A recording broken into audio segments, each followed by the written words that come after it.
Chapter 5. Hathaway. The man in the pumpkin mask moved forward, calmly observing the seats on both sides. Kenneth froze, pressing his back up against the hatch that led to the cockpit. The man in the pumpkin mask came up next to the young man and Mace Flower, the blonde girl next to him. A man in a pirate mask with an eye patch followed the pumpkin mask. Walking up to Kenneth, he opened the hatch to the cockpit. Both men wore leather jackets and jeans.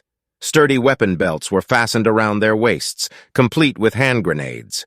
The grips of the pistols on their belts shone with a well-worn luster. These were professionals. Cabinet ministers and their wives, my apologies, but I believe you already know how you will be treated. Sit now, Captain. Forcing Captain Kenneth to sit down on a front-row seat in the cabin, the pumpkin mask then stood with his back facing the hatch to the cockpit that the eye patch man had opened. This operation is different from the ones in the past. Our objective is not take your lives at any cost. There are limits to such indiscriminate attacks. At times, we resistance forces need money. This operation is about getting that money.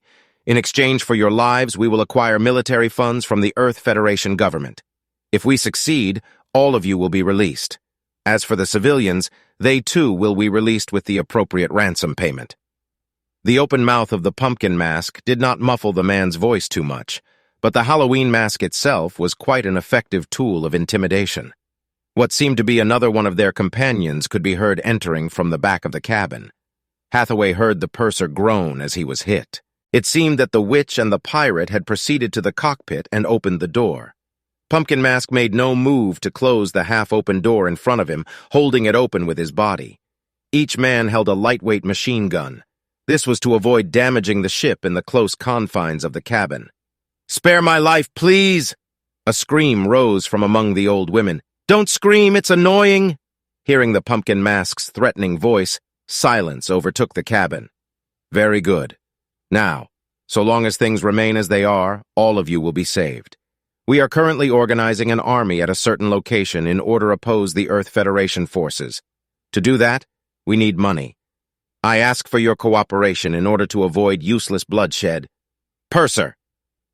Yes, here's the list." The purser handed the file panel to the man in the pumpkin mask. Kenneth caught sight of the bruise on his right cheek. Sit down over there." Taking the file, Pumpkin Mask sat the purser down on the seat in front of him and glanced at the file. "All right, I will now conduct roll call. My apologies to you, esteemed cabinet ministers, but be good little grade school students and raise your hands when called." Staring out from the holes in his mask, the man looked out over the entire cabin, calling out names from the list. The wives were also forced to raise their hands and reply.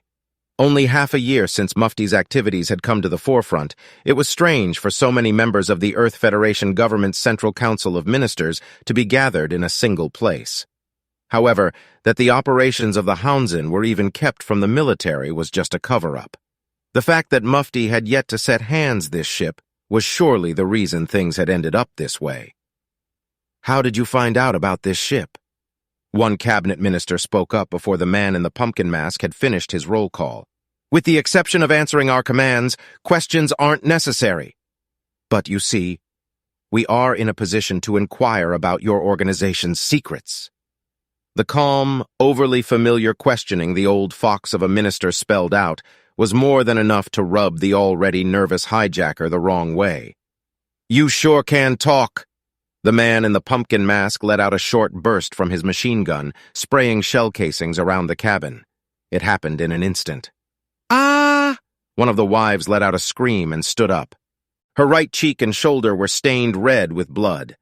After taking a step into the corridor, she fainted, body crumpling down onto the opposite row of seats. "What happened?"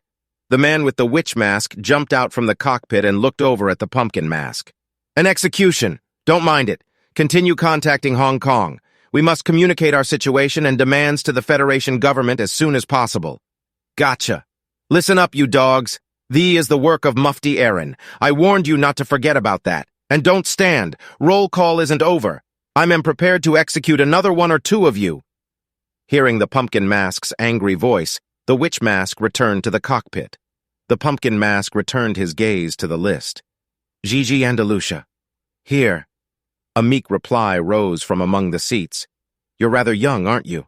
What are you doing on this ship?" The man with the pumpkin mask who repeatedly shouted the name of Mufti seemed to stare at Gigi's seat. "I had a connection. I'll ask you about that matter later. Hathaway Noah. Here." The young man sitting next to the blonde woman, Mace Flower, raised his hand in reply. "Hathaway Noah? You?" "Yes." The young man met the man's gaze and nodded. "Hathaway? You mean that Hathaway?" "It's probably just as you imagined." The young man replied without hesitation. "I see. I heard you were the leader of an anti-military and anti-ideology group, but what— No, never mind. We'll talk later. Right now you'll have to become one of the hostages." The pumpkin mask's last words were filled with goodwill. Yet nothing in the young man's speech or behavior showed that he had put down his guard. Rather, his entire body was drawn tight, chin drawn in. Mace Flower did not miss this. Still moaning from the pain in her side, Mace saw the repeated squeezing of the young man's hands, clasped and resting on his knees. "Tie both of Captain Kenneth's hands." The man in the pumpkin mask ordered to the man with the pirate mask who was guarding the hatch to the lounge. "Yes, sir," the man with the pirate mask replied curtly in military fashion.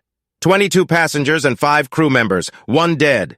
Somebody, anybody will need to remove the corpse. Hop to it." Nobody in the cabin replied. "He's one of your own, isn't he? This is the Minister of Health and Care who died. Christ!" One man raised his hand in response to the pumpkin's demand. It was Hathaway Noah. "Can you do it? I saw a lot of heavy corpses in the last war." I guess the elderly shouldn't be counted. Purser, help Hathaway out." Right." The purser stood up with a meek reply. Hathaway walked around in front of the purser and looked over at the seat next to the woman who had fainted. "You went and did it." The seat was stained with blood and brain matter. The minister's head had been blown apart by 3 shots to the face. Hathaway's brow furrowed. "I had no choice. That was the situation." "You saw," said pumpkin-masked man from behind Hathaway.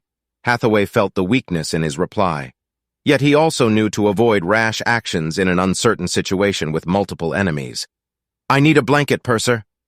After his curt words to the purser, Hathaway looked over sympathetically at another cabinet minister in the same aisle. His eyes were closed and he was looking up at the ceiling. "I want to move the minister. Do you mind?" asked Hathaway. He looked over at the man in the pumpkin mask. "Hey, Minister of Science and Technology, stand up. You're in the way." The minister, who had been looking up at the ceiling, stood up hurriedly and scaled the seat in front of him. He sat down in the seat next to Gigi. Hathaway and the purser then began the most repulsive job in that cabin. As they were finishing up, the minister's wife came to her senses, latched on to the blanketed body and began to bawl. Hathaway gathered up the extra blankets and handed them over to the purser. He heard the tsh of the man with the pumpkin mask clicking his tongue. "Madam, it's better if you don't make any sound. You'll be killed." The purser put the blankets handed to him by Hathaway on the aisle seat behind him. "If my husband ended up like this, then I wanted to be killed too." The woman continued to cry and howl, body crumpled in a fetal position. Just as Hathaway was thinking that the situation took a turn for the worse, the man in the pumpkin mask pushed him from behind. "You know, we really don't like it when people speak figuratively." The head of the machine gun had already gone up to the woman's head as she spoke. There was a muffled gurgle. Again, the cabin fell into silence.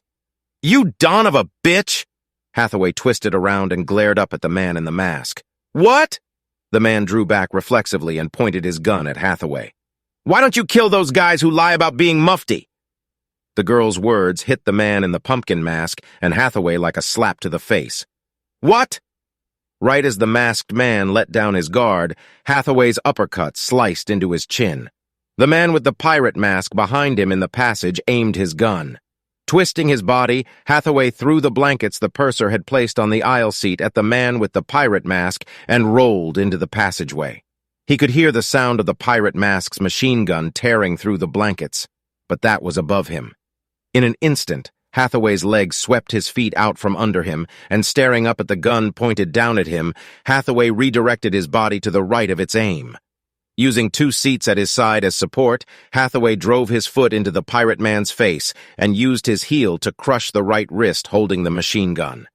Behind Hathaway, the man in the pumpkin mask was trying to get up, but Captain Kenneth hurled himself on him, falling to the floor while trying to bury the machine gun with his side. Hathaway tore the gun from the pirate mask's hands, pointing it up over Captain Kenneth and the pumpkin-masked man towards the cockpit hatch. "Another execution?" At the same instant that the witch-masked man in the cockpit turned, Hathaway pulled the trigger. Even as the witch-mask's body crumbled, he tried to aim his gun. Hathaway rushed forward, entering the cockpit to knock his machine gun down. When their eyes last met, there was about 2 feet between Hathaway and the masked man. Hathaway struck the muzzle of the man's gun with his own. That single action stole his enemy's will to fight. Hathaway pressed the head of his machine gun firmly into the right side of the man's chest. "Hands up! Tell your allied ship to withdraw after you've finished taking control of this ship." "It's already gone," replied the man. His English was broken. Captain Kenneth, hands still tied, peeked into the cockpit holding a machine gun. "Is it over?" Hathaway shot a look to the captain to check the exterior as he removed the gun belt from the man's shoulder. "I thought so. A base jabber? They used something the military disposed of?" It was the pilot's voice. "Any others?" asked Hathaway, looking over at Kenneth. "There were only 4. I checked from the cockpit when they docked." "How?" "They said so when they boarded. That sent me into a rage." As he spoke, Kenneth took the fruit knife the purser had brought him and cut the bindings on his wrists. The co-pilot drew out some extra cord from the cockpit and tied the hands of the man Hathaway was restraining. "In-flight inspection. Hurry!" commanded the pilot to the purser. "Well, that went well. What were you planning on doing if you failed?" "Nothing.